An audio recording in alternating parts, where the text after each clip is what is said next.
Welcome to the IPOFinancial.com interview of Father Thomas Trafny, Executive Director of the STOQ project from the Vatican's Pontifical Council for Culture. It is a rare privilege to have had this time with Father Trafny. The interview segments that follow are a look into how the Vatican's change of thinking in the area of adult stem cell research and therapies has been shaped by the actions and events of one of the industry leaders in adult stem cells, Neostem, trading on the American Stock Exchange under the symbol NBS, with corporate offices in New York City, New York. The collaboration with the Vatican through its Pontifical Council for Culture and Neostem is groundbreaking in many senses.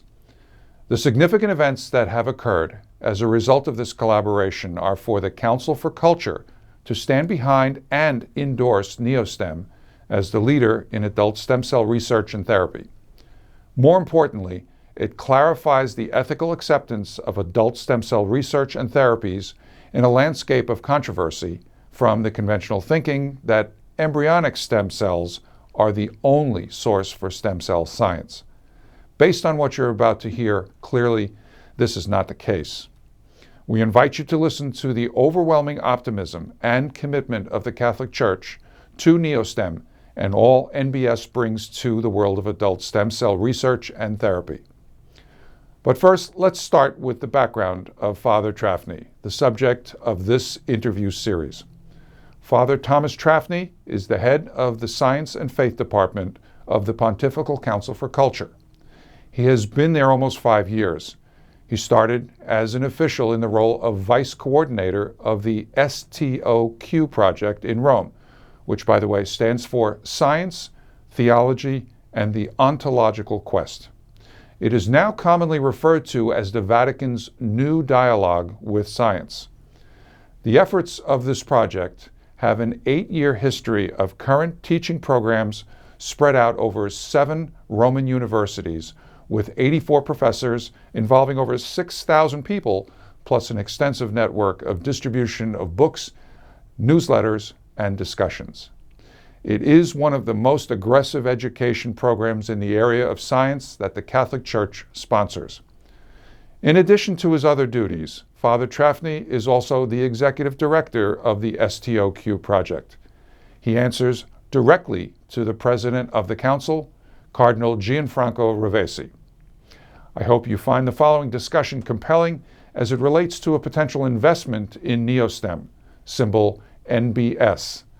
This interview should shed some much-needed light on how science and religion can work together to benefit mankind. Father, thank you for being here today for this interview and allowing our viewers to better understand the work of the Vatican's Pontifical Council for Culture, its directives regarding adult stem cell research and therapy, and most notably, the Catholic Church's collaborative efforts with Neostem. As we begin this interview, it's important to start with exactly what the Pontifical Council for Culture is and how it operates within the structure of the Catholic Church. Could you give our viewers an explanation of that? Well, among different offices in Roman Curia, there are 2 main categories: congregations and councils. While congregations work on more juridical, legal, normative issues, pontifical councils serve the Pope with advice. They suggest guidelines for the future. They serve bishops' conferences around the world, and they are more operative. The 12 various pontifical councils exist with very different and diverse objectives. What are the primary focus points and objectives of your council, the Council for Culture? The main mission is to serve the Pope with advice and to engage dialogue with the contemporary culture.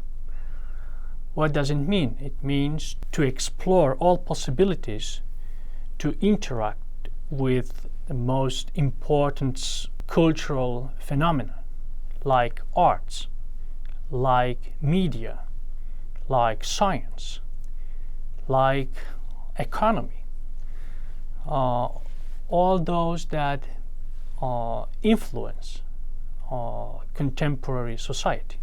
No doubt there are extensive resources available to each of the councils, but with your Council for Culture, do they extend equally across all the areas of focus? Yes, well, but the most important kind of resources are human resources. We have extended collaboration with different institutions around the world, and a lot of well-known scientists, artists, economists are collaborating with us. So this is the most valuable, most important resource we have.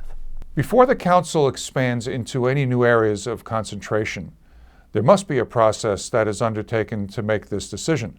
Could you elaborate on that? Well, there are two different ways that we follow in deciding on working on something. First, we receive a lot of inputs from outside. It means that bishops or important personalities informed us about some significant topics, issues that we should consider and work on.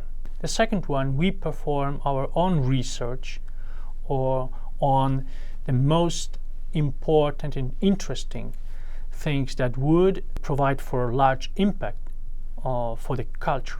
When the Council for Culture actually made the decision to endorse adult stem cell research and therapy, was this a difficult decision in view of all the negative attention placed on embryonic stem cell research, or was it a statement by the Catholic Church to clarify the differences between embryonic and adult stem cells? I suppose it would distill down to a statement of the ethical and cultural thinking by the Catholic Church in this area. Would you agree? Well, we approached this topic progressively.